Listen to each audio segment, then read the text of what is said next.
हृदय धाम में विराजमान पूर्ण ब्रह्म परमात्मा अखिल ब्रह्मांड नायक साक्षात राज श्यामा जी, मेरे जीवन के मार्गदर्शक सदगुरु महाराज जी, माननीय पंडित जी, यहाँ पर बैठे उपस्थित संगीतकार भाई और धर्म प्राण सुंदर साथ जी, आप सबके श्री चरणों में कोटि कोटि प्रणाम। प्रणाम जी। तो आज चौथे दिन की कथा में हम सब प्रवेश कर चुके हैं। तो जैसे कि मैं हमेशा बोलती हूँ कि मुझे इतना बोलना नहीं आता, लेकिन फिर भी आप इतने प्यारे हैं कि फिर भी सुनने आ जाते हैं। तो मेरा सौभाग्य है, आप आते हैं तो मुझे ये सेवा मिल पाती है सुनाने की। क्योंकि क्या कहा ना, गोपी गीत में कहती है गोपियाँ, तम कथामृतं तप्त जीवनं कविविडीडितं कर्मसापहं स्मरणमङ्गलं श्रवणमङ्गलं श्रीमदाततं भुवि गुणन्ति ते भूरिदा जना।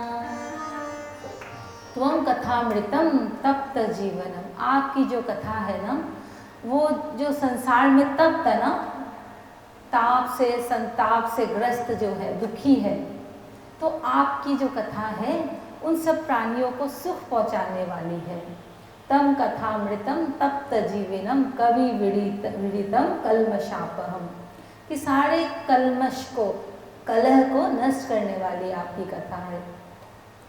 और क्या है, श्रवण मंगलम, श्रवण मात्र से ही मंगल करने वाली है। क्यों? क्योंकि होता है ना, देखो जहाँ हम लोग कान देते हैं ना, वैसा हम उस रंग में हम रंग जाते हैं। जैसी बात हम सुनेंगे ना, वैसी बात हमारे आचरण में आती है। तो जब उनकी कथा सुनेंगे ना, सुनने के लिए भी पात्रता अलग अलग है। अगर मनोरंजन के लिए सुना तो बस कुछ क्षण का मनोरंजन है, लेकिन मनोमंथन के लिए सुनना है कि अगर मनोमंथन के लिए सुना, आत्म जागृति के लिए सुना, उनसे प्रेम करने के लिए सुना, इसके लिए सुना कि एक एक बात इसकी अनुकरणीय है, तो फिर परम लाभ हो जाएगा, तब परम मंगल हो सकता है। लेकिन श्रवण करने मतलब उसमें भी टाइप्स है कि किस तरह से हमने श्रवण किया ना। तो श्रवण मंगलम श्रीमदाततम भुवि गुणन्ति ते भूरिदा जना, कि आपकी कथा का, इसको मैं सुनती हूँ तो बहुत थोड़ा प्राउड फील होता है मुझे कि आपकी जो कथा का दान करता है ना, वो इस भूलोक में सबसे बड़े दानी है।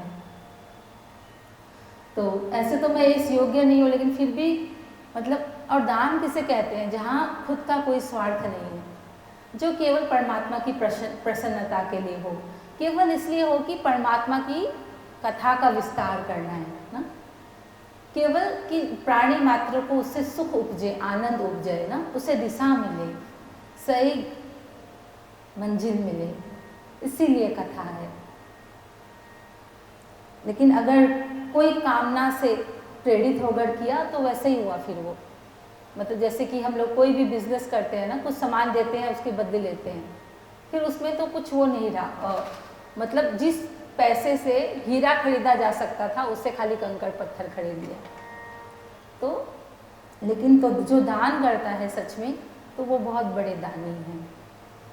इसीलिए प्राणनाथ जी ने कहा, गोविंद के गुण गाय के तापड़ मांगत दान, धिक धिक परोड़े मानवा तुम तो बेचत हो भगवान। कि अगर परमात्मा के गुण गा करके दाम मांग लिया ना, फिर तुम तो मतलब इतने निकृष्ट हो कि तुमने तो परमात्मा को ही बेच दिया। कि इससे अच्छा तो दूसरे व्यापारी अच्छे हैं ना, जो कुछ मतलब सच में व्यापार कर रहे हैं, बोल के कर रहे हैं कि हम लोग बिजनेस करते हैं।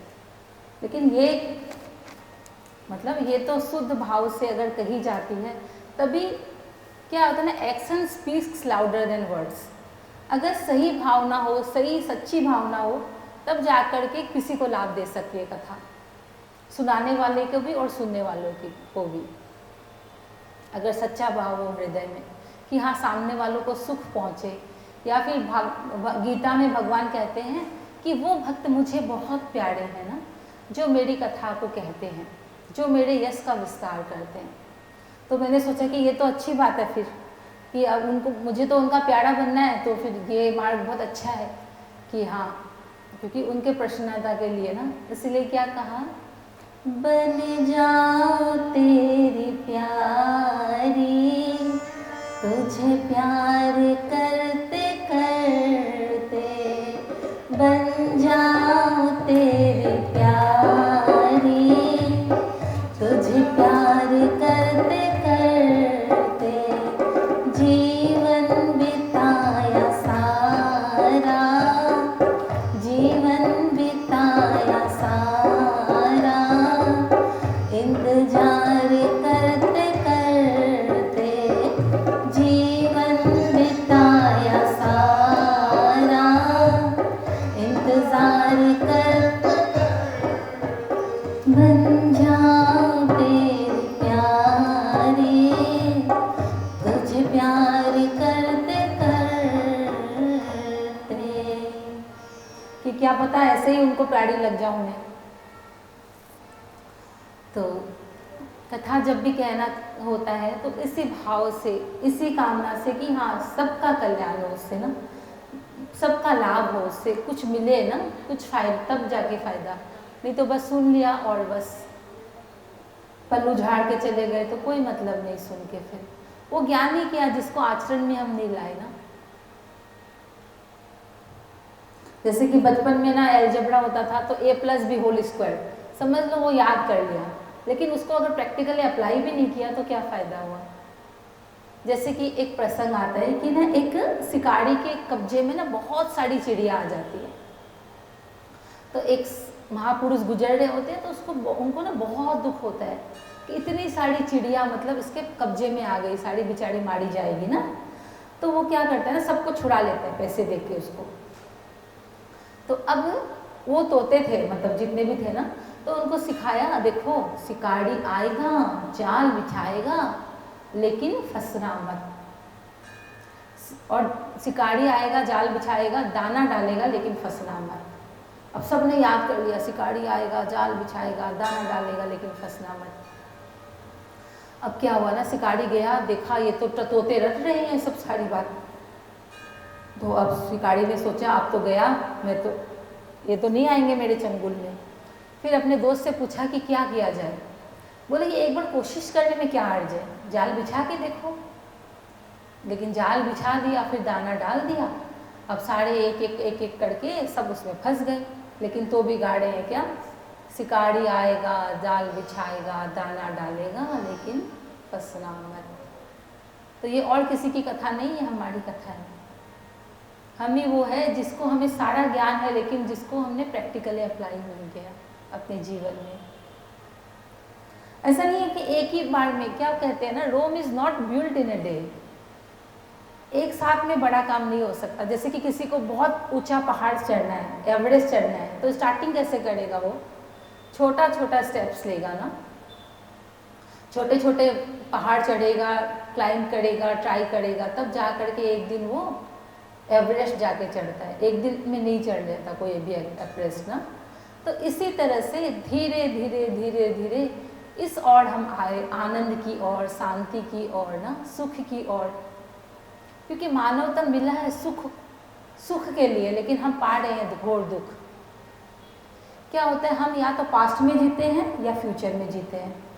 पास्ट में यानी इसने मेरे साथ ये कर दिया, वो ऐसे कर दिया, वो ये कर दिया।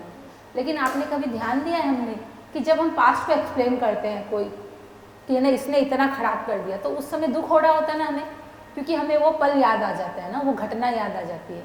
वो घटना एक तरह से जीवित हो जाती है हमारे हृदय में ना। तो जो हो गया वो तो हो गया ना, उसको याद करके दुखी होने से क्या फ़ायदा।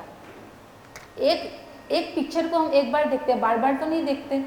तो एक बार उसके लिए दुखी हो चुके हम पास्ट में, उस चीज़ के लिए, किसी ने कुछ खराब किया उसके लिए, तो बार बार उसको याद करके क्यों दुखी होना। अच्छा लगता है क्या दुखी होने में?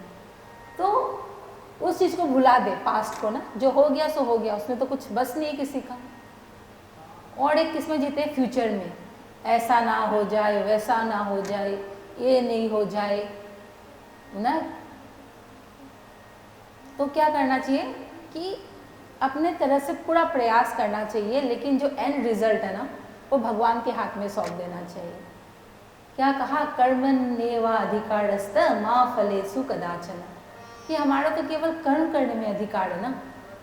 अब जैसे कि मैंने कथा तैयारी की, समझो मेरा चरित्र है, अब मैं बैठ के सोचते रहूँ इतने लोग आए, ऐसे आए, वो आए, मेरे हाथ में नहीं है ना ये कितने आएंगे, क्या आएंगे, ये सब मेरे हाथ में क्या है। मैं अच्छे से तैयारी करूँ, भगवान ने ये सेवा दी है मुझे, और आप सबको कोशिश करूँ कि ना वो बात को समझा पाऊँ, बस इतना ही हाथ में है मेरे। तो इससे आगे तो नहीं कि कितने जन आएंगे, कितने लोग आएंगे, कितना सुनेंगे, कितना क्या होगा। तो इसीलिए काम अपना ईमानदारी से करें, लेकिन रिजल्ट जो है उनके हाथ में है फिर। तो हर एक चीज़ में इसी को अप्लाई करें। अब ये तो मैंने अपना काम बताया, ऐसे ही हर एक फील्ड में कि पूरा मतलब पूरा प्रयास करें ना, पूरा मेहनत करें, लेकिन बाद में सब मेहनत करके उसके ऊपर छोड़ दें कि हाँ वो जैसा कराएगा, जो कराएगा सब अच्छा ही होगा। तो बस ये छोटी सी दो बात समझ लेना। या तो क्या करती हूँ, जैसे कि मैं तो क्या करती हूँ ना, नोट्स बना लेती हूँ, कोई अच्छी बात मिलती है ना मुझे, फिर मैं उसको अप्लाई करने की कोशिश करती हूँ अपनी लाइफ में।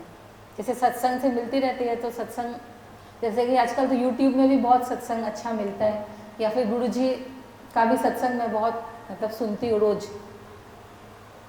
तो उससे क्या होता है, धीरे धीरे धीरे धीरे वो परिवर्तन आ जाता है। लेकिन एक दिन में नहीं होता कुछ भी, वो धीरे धीरे, लेकिन अंदर चाहना होनी पड़ेगी पहले ना, कि अपने आप को बदलने की। हम क्या चाहते हैं कि दुनिया बदल जाए, ये ना आज पहले हुआ है, ना आज हुआ है, ना आगे होगा कभी। जैसे कि पूरे संसार में कांटा बिछाया हुआ है, तो हम क्या कर सकते, कांटा नहीं साफ कर सकते, चप्पल पहन सकते हैं कि कांटा नहीं चुभे। हम किसी और को नहीं बदल सकते, अपने आप को बदल सकते हैं। और हम अगर सुधरे तो जग सुधर जाएगा। लेकिन ज़्यादा करके क्या होता है, हमें लगता है कि दूसरे दुख देते हैं, लेकिन क्या कहा है, काओ न को सुख दुख कड़ी दाता, निज कृत कर्म भोग सभी भ्राता, कि कोई किसी को नहीं दुख देता ना, सबके अपने अपने कर्म है ना, उसी का प्रारब्ध है, उसी को भोगना होता है। जैसे कि एक कहानी है जो मुझे बहुत बल देती है, मैं हमेशा याद करती हूँ जब भी मैं थोड़ा दुखी होती हूँ ना, कि एक गुरुद्वारा था, ठीक है, वहाँ पर एक सिख भाई आए और उन्होंने ना सीढ़ियों में बहुत अच्छे से पोछा मारा, एकदम सुंदर से। फिर वो चले गए और दूसरे भाई आए, तो वो भी साफ करने लग गए सीढ़ियों को। तो एक व्यक्ति खड़ा था, उसने पूछा कि आप इस सीढ़ियों को क्यों साफ कर रहे हो? तो उन्होंने कहा, ओदा कर्म ओदे नाल और मेरा कर्म मेरे नाल, कि उसने अच्छा करी तो वो तो उसके साथ चला गया ना, मुझे थोड़ी मिलेगा उसका अच्छा किया हुआ, मुझे तो मेरा अच्छा किया हुआ मिलेगा। तो मैं अभी सेवा कर रहा हूँ तो उसका परिणाम मुझे मिलेगा। तो इतनी सी छोटी सी बात हम समझ जाए ना, कि अगर आज कोई बुरा कर रहा है या कुछ भी कर रहा है, तो उसका कर्म उसके नाल, वो अपने कर्म का भोग भोगेगा ना। हम लोग क्यों परेशान हो इसको पीछे सोच सोच के कि वो खराब करता है, ये करता है, वो करता है। ऐसे इस चिंतन में क्या होता है ना, हम अपना खराब कर लेते हैं, समय व्यर्थ कर लेते हैं ना, कि वो ऐसा कर रहा है, तो ये तो निंदा ही हो गई ना एक तरह से। उसका कर्म है, उसके अकाउंट में जाएगा, हमें नहीं भोगना उसका कर्म, और हमारा कर्म हमारे अकाउंट में जाएगा। लेकिन ज़्यादा डिस्कस किया ना उसके कर्म को, तो वो कर्म हमारे अकाउंट में आ जाएगा, क्योंकि उसका चिंतन किया ना। जैसा चिंतन करते हैं ना, वैसा ही हमारे संस्कार बनते हैं।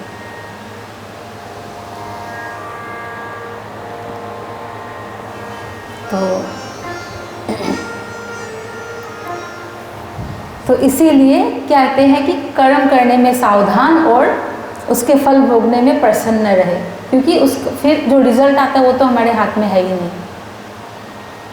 तो इसीलिए और किसी से नहीं, अपने गलत कर्मों से डरना चाहिए हमेशा, कि हाँ ये कुछ कर देगा, वो कुछ कर देगा, वो नहीं। अगर डरना है केवल अपने गलत कर्मों, क्योंकि उसका भोग भोगना पड़ेगा हमें, किसी और का कर्म का भोग नहीं भोगना हमें ना। और फिर दूसरी बात, जैसे कि मैं बहुत साल से मैं अध्यात्म में हूँ, तो मेरा लंबी जर्नी है। जैसे मैं पहले हमेशा सुनती थी बचपन में, अच्छा कर्म करो, अच्छा कर्म करो, अच्छा कर्म करो।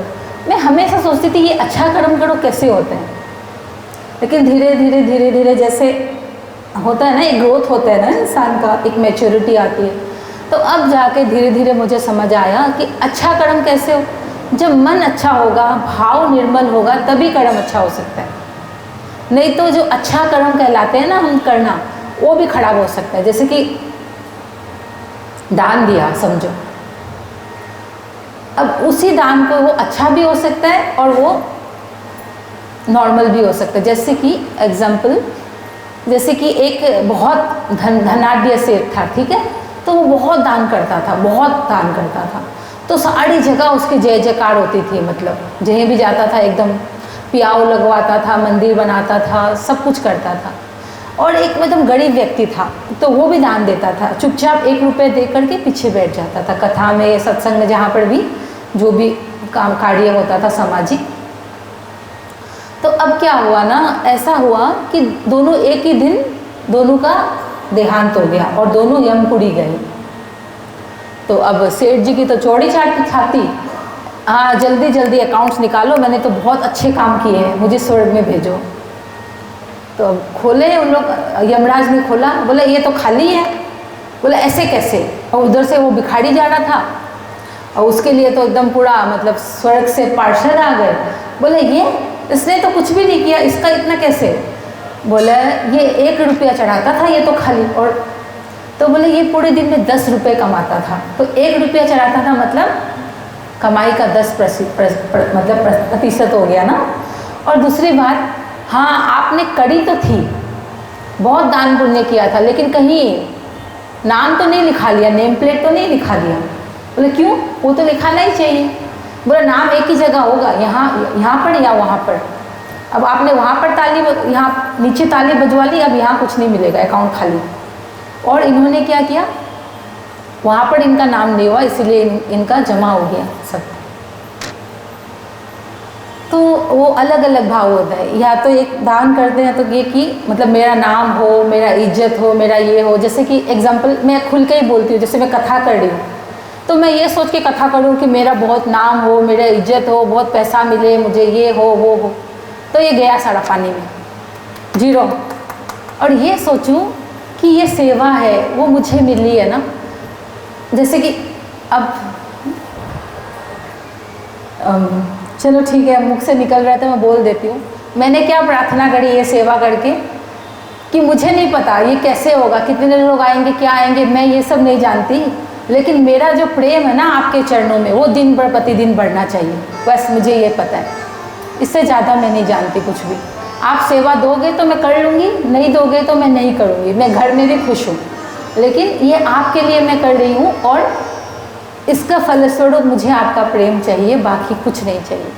कहा है ना, आशा एक राज जिसे दूजी आशा छोड़ दे, नाता एक पिया जिसे दूजा नाता तोड़ दे।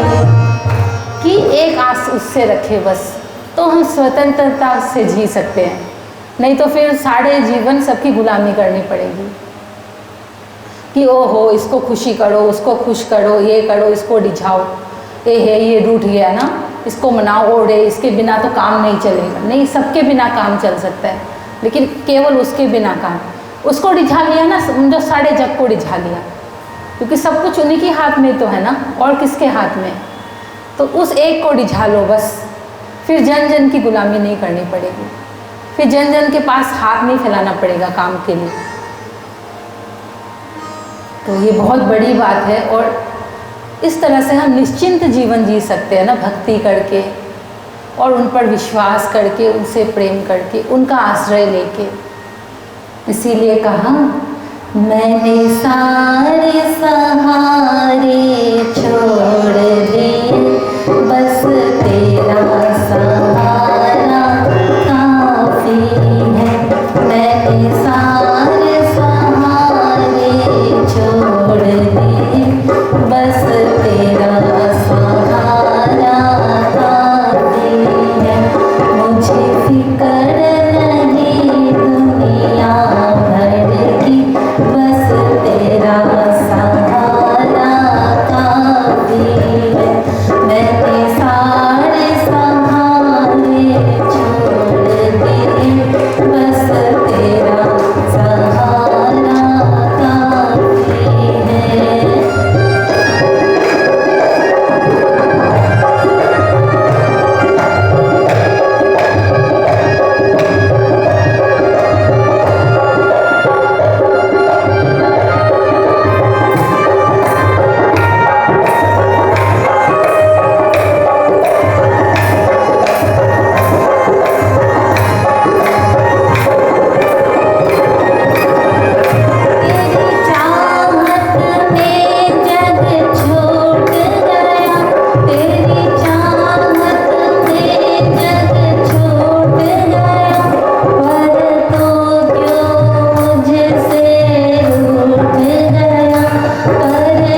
मीराबाई की जीवनी में कि कैसे उनका विवाह जो है, संबंध जो है वो भोजराज से तय हो जाता है। उसके बाद वो प्रतिज्ञा लेते हैं ना, विश्व प्रतिज्ञा से भी भारी प्रतिज्ञा, कि आजीवन मैं आपका स्पर्श नहीं करूँगा। उसके बाद मीरा का विवाह हो जाता है भोजराज के साथ। लेकिन विवाह के पहले दिन ही क्या होता है, स्वप्न में उनका जो विवाह है वो उनके गिरधर गोपाल से हो जाता है। तो अब विवाह के बाद में तो उनको प्रणाम करने के लिए कहते थे उनके कुल देवी को, तो मीरा ने प्रणाम नहीं किया। उसके बाद बस ऐसे ही दिन बीतते जा रहे थे, तो भोजराज ने कहा ना एक दिन कि आप मुझे एक झलक दिखा सकती हो क्या, क्योंकि आप तो परम भक्ता हो।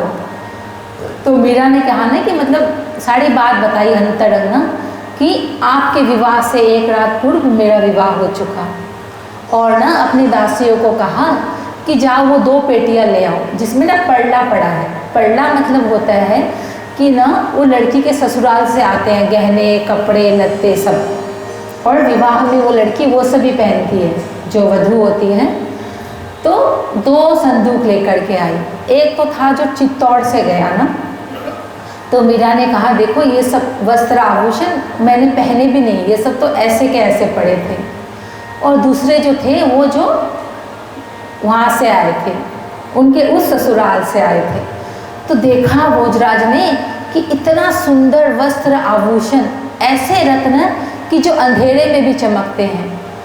भौचक मुख खुला, रोम उद्गम हो रहा था उनसे कि मैं ये क्या देख रहा हूँ, ऐसे ऐसे रत्न, ऐसे ऐसे अमूल्य जेवर जवाहरात कि 3 लोगों की संपत्ति देकर भी नहीं, मतलब इसका मोल चुकाया जा सकता था। ऐसा पड़ला, ऐसा मतलब सब कुछ आया उस ससुराल से। तो मीरा ने प्रत्यक्ष प्रमाण दिखाया ना, अपना प्रत्यक्ष वैभव दिखाया अपनी भक्ति का। तो भोजराज को समझ में आ गई कि ये तो उनकी कोड़ी भावना नहीं, बल्कि ये तो सचमुच में परम भक्ता है। और भोजराज नत हो गए, प्रणत हो गए और अपना शीश उनके चरणों में झुका दिया और कहने लग गए कि देखो आपकी बड़ी बड़ी शास्त्रों की ज्ञान की बातें तो मुझे नहीं समझ आती, मैं तो रण क्षेत्र में खड़ग चलाने वाला क्षत्रिय हूँ। तो ये मतलब भजन कीर्तन ये सब करना तो मेरे बस की बात नहीं। तो मीरा ने कहा कि केवल इस तरह से भजन नहीं होता, भजन करने के बहुत सारे तरीके हैं। तो बोले कैसे? मैं तो जैसे क्षत्रिय हूँ, तलवार चलाना ना, आखेट में जा कर के जानवरों को मारना ना, और न्याय करना, मतलब उसके न्याय के आसन में बैठ के, और रण में मतलब सबको मारना, ये है मेरा काम। तो मीरा ने कहा देखो अर्जुन का भी तो यही काम था, लेकिन वो तो भक्त थे ना। गीता में क्या कहा? तस्मात् सर्वेषु कालेषु माम् अनुस्मरयुध च मय्यर्पिता मनोबुद्धिर् न एवं पापम् अवाप्स्यसि। सुख दुखे समे कृत्वा लाभालाभो जया जयो तथैयुद्धाय युज्यस्व न एवं पापम् अवाप्स्यसि। क्या कहा? तस्मात् सर्वेषु कालेषु, तीनों कालों में मेरा स्मरण कर और युद्ध कर। मय्यर्पिता मनोबुद्धिर्, कि जब मुझे हर तरह से तू अर्पित हो जाएगा ना, तो तुम्हें पाप नहीं लगेगा। क्या करूँ मैं, हर बात को ना थोड़ा समझाने में टाइम लगता है मुझे। जैसे कि अग्नि होता है ना, अग्नि, उसमें क्या जलाओ आप? अच्छे काम भी जला दो, अच्छी चीज़ भी जला सकते हो और ख़राब चीज़ भी ना, लेकिन तब एक ही हो जाती है ना, दोनों सब चीज़ भस्म हो जाता है ना अग्नि में। उसी तरह से कर्म जो होते हैं ना, सत्कर्म भी हो सकते हैं, कुकर्म भी हो सकते हैं, लेकिन every action has its equal and opposite reaction. हर एक कर्म के फल होते हैं, अच्छे कर्म के अच्छे फल, खराब कर्म के खराब फल, लेकिन दोनों में बंधन है। क्या? करके पुण्य स्वर्ग में चढ़ गए, करके पाप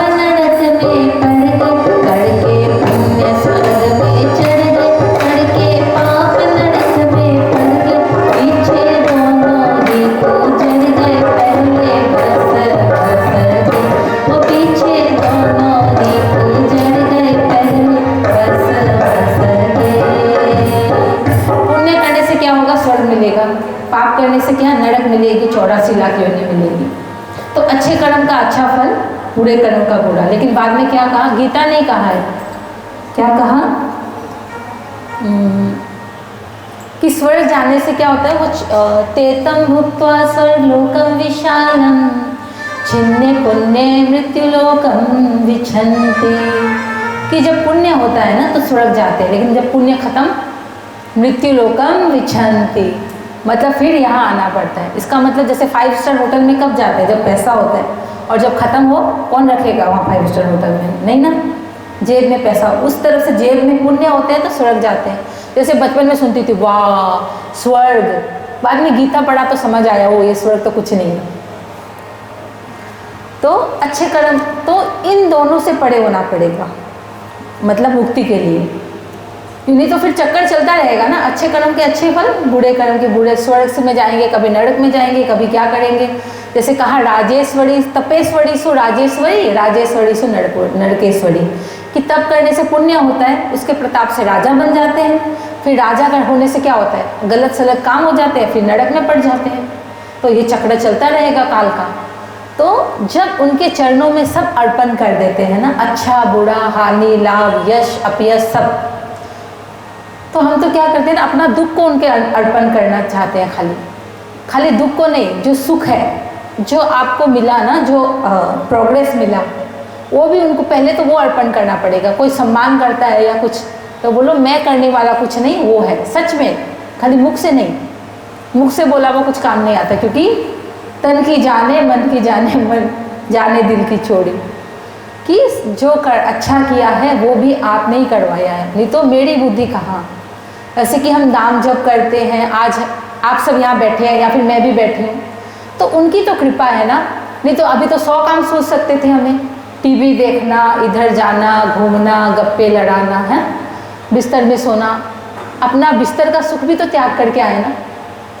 तो ये बुद्धि किसने दी, उन्होंने तो प्रेरणा दिया होगा ना हृदय में बैठ के कि चलो तो अच्छा काम भी उनको अर्पण, कि आपने बैठाया तो मैं बैठी हूँ, आपने अपना कथा सुनाया तो मैं सुनी हूँ, आपने ये अच्छा काम, मैंने तो, मेरा क्या है, मेरी बुद्धि तो तुच्छ है एकदम, मैं तो कोई लायक ही नहीं। तो वो अच्छा काम करके भी उनके चरणों में अर्पण कर दे, तो खराब कर्म तो अब होगा ही नहीं, पहली बात है। अगर हो भी जाए तो वो भी धीरे धीरे सब शुद्ध हो जाएगा। तो उन्होंने, तो हमारा भी ये भ्रम है कि क्या भजन भक्ति कैसे होती है, खाली सब कुछ छोड़ दो, अरे ना ना ये ऐसे कैसे होगा, संसार कैसे चलेगा, नहीं। अगर हम भक्ति करेंगे तो संसार और अच्छे से चलेगा, क्योंकि जब हम टेंशन फ्री होते हैं, है ना, चिंता मुक्त होते हैं, दुख से मुक्त होते हैं, आनंद रहता है। तो चिंता में क्या होता है, देखना शरीर को हिलाने से भी नहीं हिलता ना, कोई काम हो तो जोर से करना पड़ता है कि अरे इतने दुखी हैं, ऐसे हैं टेंशन में, तो काम भी नहीं होता, वो गलत होता है। लेकिन जब खुशी हो, खिलखिलाहट हो अंदर में, तो पता ही नहीं चलता, काम भी कब भाग दौड़ के हो जाता है। तो भक्ति से वो आनंद, वो रस मिलता है कि पता ही नहीं चलता कब क्या हो जाता है, फिर बस वो जीवन सारा आनंद में ही बीतता है। तो भक्ति हमारे लाइफ को बेटर करने के लिए, ऐसा नहीं कि सब कुछ छोड़ देना पड़ेगा, नहीं तो अर्जुन ने कहा था ना मैं सब छोड़ देता हूँ, मैं तो भिखारी, तो लेकिन भगवान ने क्या कहा, नहीं तुम्हें तो युद्ध करना है, हमें युद्ध नहीं करना, मतलब जो कर्म करना है वो उनको अर्पण है। तो इस तरह से मीरा ने उनको समझाया। तो अब धीरे धीरे क्या हुआ ना, भोजराज के ऊपर भक्ति का रंग चढ़ने लग गया, क्योंकि जैसी संगत वैसी रंगत। तो अब वो भी बहुत, मतलब खेल तमाशा उनको नहीं अच्छा लगता था, और धीरे धीरे मतलब वो भी सात्विक होते गए, उनके होता है ना जैसी संगत। तो अब इधर क्या हुआ ना, उनके माता को चिंता हो गई कि अरे ये तो मेरे तनी मेरे बेटे को बाबा जी बना देगी।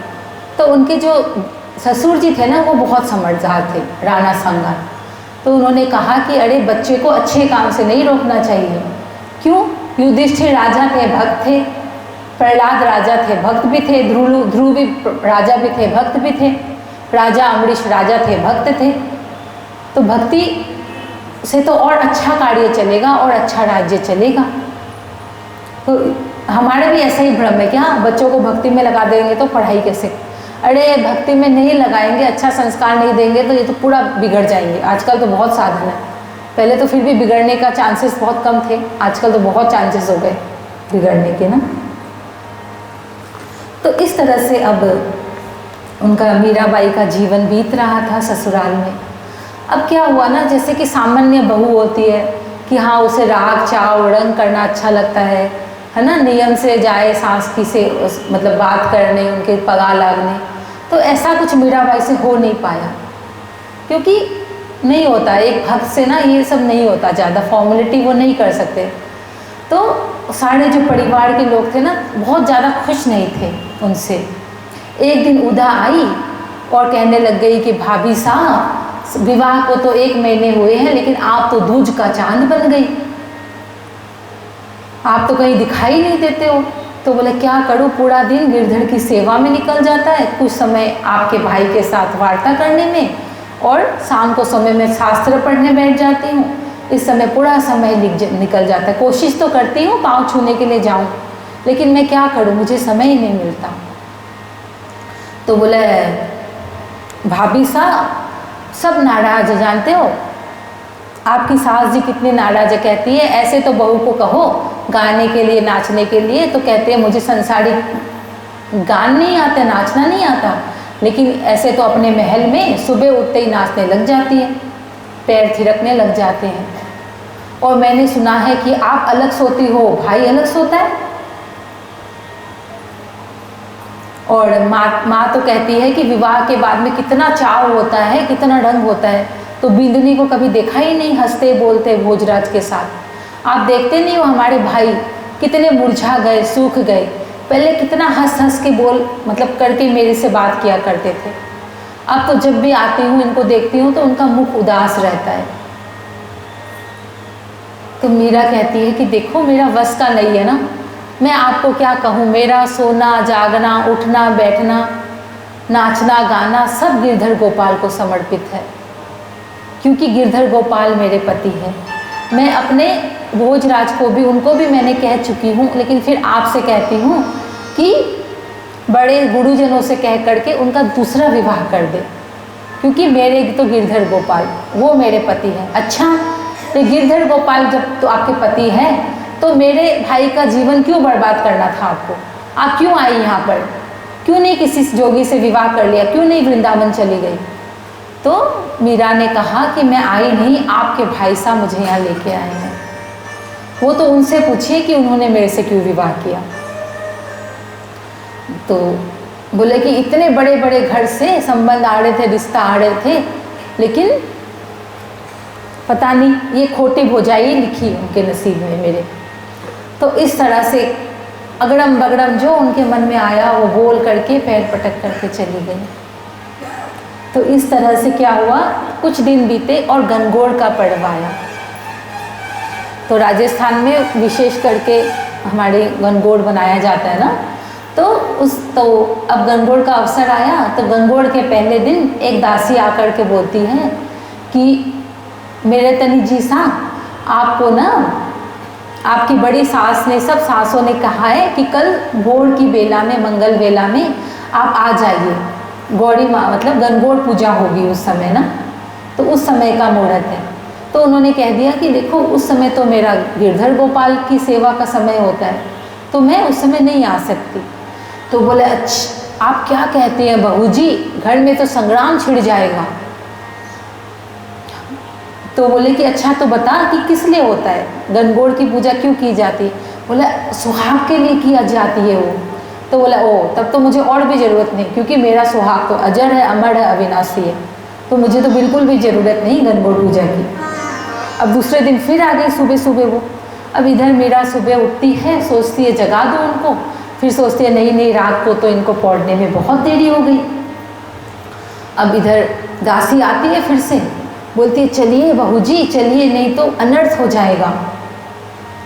तो बोले कि ठीक है दासी तुम जाओ, मैं गिरधर गोपाल की सेवा के बाद आ जाऊंगी। नहीं बहू जी आप समझते नहीं है, मुहूर्त बीता जा रहा है, मुहूर्त बीतना अपशगुन होता है, देवी रुष्ट हो जाएगी। तो बोले कि ऐसी देवी को मुझे नहीं पूजना जो रुष्ट हो जाए ना। तो इधर उदा भी आ जाती है सुबह सुबह ना, एकदम क्रोध में बड़ी हुई कि भाभी साहब आपको कितनी बार बुलवाया है, आप क्यों नहीं जाती गणगौर पूजने? तो आपको नहीं समझ में आता कि अरे देवी की पूजा में ऊपर नीचे नहीं की जा सकती ना, क्या आपके पीहर में गणगौर नहीं पूजा जाता था? अरे आप क्यों नहीं समझते, आपका अनिष्ट नहीं हमारे भाई का अनिष्ट होएगा इससे। तो मीरा ने कहा अरे पूजा मैं नहीं कर रही, देवी की पूजा मैं नहीं कर रही, तो तुम्हारे भाई का क्यों अनिष्ट होएगा? अनिष्ट तो फिर मेरा होना चाहिए ना, और आप सब तो पूजा कर ही रहे हो, उससे उनका भला नहीं हो सकता क्या? तो हम कैसे पूजा करते हैं? हम भी तो डर के ना, लेकिन भक्ति कैसे होते हैं? भक्ति का दूसरा मतलब होता है प्रेम और समर्पण। डर में तो कोई फायदा नहीं, डर के तो कोई भी वश में हो सकता है ना, डरा के आंख दिखा के। तो ये क्या है? ये परतंत्रता है, स्वतंत्रता नहीं है। लेकिन भक्ति जो है वो अलग ही है, जो मीरा ने की थी ना। भक्ति हमें स्वतंत्रता प्रदान करते। मैं बहुत जन से सुनती हूँ, ओ हो बढ़त नहीं करने से ना ये हो जाएगा, ओ मैंने ये नहीं किया ना तो ऐसा हो गया, ऐसा वहम करते। तो ऐसे तो वहम करते करते पूरी जिंदगी बीत जाएगी, जीवन का हम कल्याण ही नहीं कर पाएंगे अपना ना। किस उलझन में उलझे है ना, कहाँ फंसे हैं हम ना। तो फिर बोलते हैं कि मतलब वही फिर बताया ये कि मंगल कामना किसकी? बोले मेरे पति तो अजन्मा है, अविनाशी है। ऐसे वर न केवल जो आज जिए कल मर जाए, वरवरिये में तो सांवरो चुर अमर हो जाए, कि मेरा तो सुहाग अमर है, अटल है। तो बोला फिर यहाँ क्यों आई? तो इस तरह से जब मीरा ये उदाबाई चिल्ला रही थी ना, तो उसी हल्ला चिल्ली में क्या हुआ, भोजराज की आंख खुल गई। तो जा करके वो जाती है भोजराज के पास, बोलती है कि क्या हुआ? बोले देखिए ना भाभी सा को कितनी बार बुलाने भेज दिया गणगौर की पूजा के लिए, तो उठती नहीं है। बोलती गिरधर गोपाल की सेवा से मुझे फुर्सत नहीं है। बोले तो उन्होंने कहा कि देखो ये क्या कहती है कि गिरधर गोपाल मेरे पति है, वो मेरे सुहाग है, और मेरे पति से सबको आशीर्वाद मिलता है, किसी और की आशीर्वाद को मुझे ज़रूरत नहीं। तो बोले ठीक ही तो कहा उन्होंने, क्या गलत कहा? गिरधर गोपाल उनके पति है, उनके पति तो अखंड है, तो वो क्यों सुहाग मांगे किसी से? तो बेटा मतलब बहना, भक्त की बात ना भक्ति जानते हैं, हम नहीं जानते, इस उलझन में हम ना ही पड़े तो अच्छा है। बोले हैं ये वो सोचते हैं कि इतना जो मतलब प्रतापी मेरा भाई था उसको क्या हो गया, मतलब कैसे वो नतमस्तक है भाभी, इतना ज़्यादा प्रभाव भाभी का भाई के ऊपर।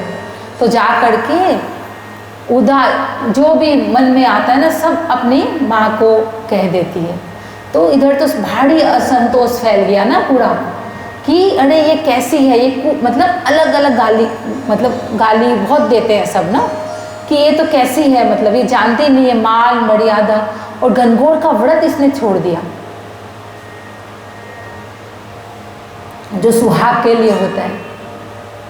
तो क्या मतलब जैसे कि हम सब करते हैं गणगौर का व्रत, तो क्या हमारा सुहाग नहीं उजड़ता? या फिर जैसे करवा चौथ करते हैं, होता है ना, विधवा तो होती है तब भी स्त्रियाँ। एक मतलब थी, एक बहू थी पढ़ी लिखी थी, तो अगर वो ससुराल आई तो उनकी सास ने कहा कि बहू व्रत कर लो करवा चौथ का। बोले क्यों करी जाती है? बोले अखंड सुहाग के लिए। तो बोले अच्छा। बोले आपने नहीं की क्या पहले कभी भी? बोले नहीं, मैं करती थी जब तक तुम्हारे ससुर थे ना तब तक करती थी, तो अखंड सुहाग था ना फिर, तो अखंड सुहाग क्यों नहीं हुआ फिर आपका? क्यों? फिर क्या जवाब दे बेचारी ना। कहानी में क्या आता है, क्या कि वो जो होते हैं उनके सुहाग जो है वो मर जाते हैं, और क्या 1 साल तक वो लाश पड़ी होती है, और जाके चौथ माता फिर उसे जिंदा कर देती है। ऐसा कभी संभव हुआ है? कितने बहनें मैं देखती हूँ सब पूछती है ऐसा, और लेकिन उनका पति भी चला जाता है फिर ऐसा तो कभी संभव ही नहीं हुआ, कभी देखा ही नहीं सच कि हाँ सच में ऐसा हुआ हो, कोई मर गया हो तो जीवित हो गया हो। ये दुनिया उल्टी रीत चलावे जा,